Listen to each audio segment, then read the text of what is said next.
Hunt Showdown, my favorite first-person competitive shooter on PC. Having over 200 hours of playtime as of writing this script, I can definitely say that its unique atmosphere and satisfying gunplay is able to keep me coming back while I forget about other games. Sadly though, the new Serpent Moon event in Hunt Showdown has been largely a disappointment for me. This is coming from someone who typically really enjoys the events. They are a perfect reason to hop back into the game and earn some awesome skins or a new hunter by completing the pass. They're able to breathe new air into the repetitive gameplay loop by having items and objectives that can be collected while playing, adding just that small but fun layer to the game. Hey, if you enjoyed the video, please leave a like. And if you enjoy this type of content covering game events, then make sure to subscribe and make sure to comment how you feel about this event. I'm eager to hear what you guys think. The first real red flag with this event was when I found out that in order to actually earn everything in the pass, you have to pay for it. This is a first for Hunt events. Every event I've taken part in so far was completely free, besides maybe the odd bundle that would have an exclusive skin for a tool or melee weapon. That has changed for this event, with Crytek adding the Gilded Path payment barrier.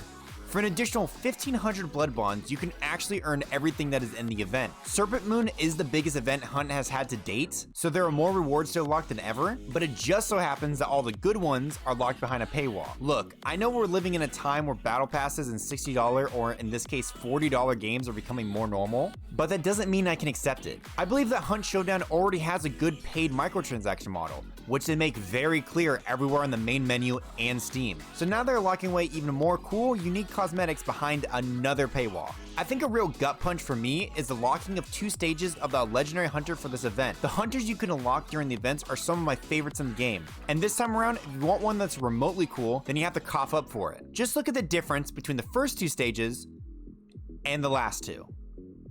The whole evolving hunter thing is something I hope they don't do again, or next time don't do it like this. It seems so much like an easy money saver for Crytek when they just use the same base model for all 4 stages with no real drastic change. The final stage is such a letdown, with the biggest change being his new mask and maybe his new sword. No reptile scales growing on his skin, no moving parts, nothing that makes it look unique or special compared to anything else that's on sale already. Alright, let's talk about what's good with the event. I personally like the gameplay changes to how you collect points this time around. I think it's pretty fun that it's more interactive with the gold coins that you have to turn in while playing to earn even more coins. It can get annoying when you're at the end of the match and are looking around for more points and have to keep going back to the boss areas, but overall I think it's an improvement. What I was really hoping for was a new boss or something major being added gameplay wise, because right now the bosses are getting a little stale for me. A big thing I like is the new weather that was added recently.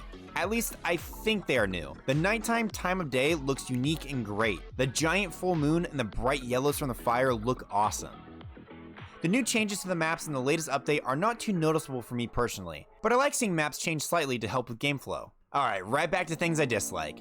The fact that every level, one of the unlocks for the past is just a new chapter being unlocked for lore, and some levels, the only actual unlocks are 3 uses for a skin, is laughable. To me, it just seems like an easy way for the past to look like it has more to offer than it actually does. I highly doubt even 50% of those players even care about those chapters. On top of that, the new page for the event just highlights how bad the UI is for the game. The pass itself is dreadful to look at. It almost looks like a high school student's first few attempts at trying to make a mobile game UI. In terms of event progress, I do not know how the event point collection time compares to past events with the changes, especially since this event is around for so much longer. But in terms of gameplay, I don't think it's overly slow. This opinion might change once I get closer to tier 20, but as of now, I'm tier 11. Overall, I'm not happy with the direction of Hunt events. This video is made out of the love that I have for these events, because it is some of the most fun I have in competitive multiplayer games, and I would hate to see it become yet another money-making tool rather than a fun feature for customers of the already $40 game. I'd say if you do not see anything that you like too much in the past, then save your money, as to not support this new model that they're going for.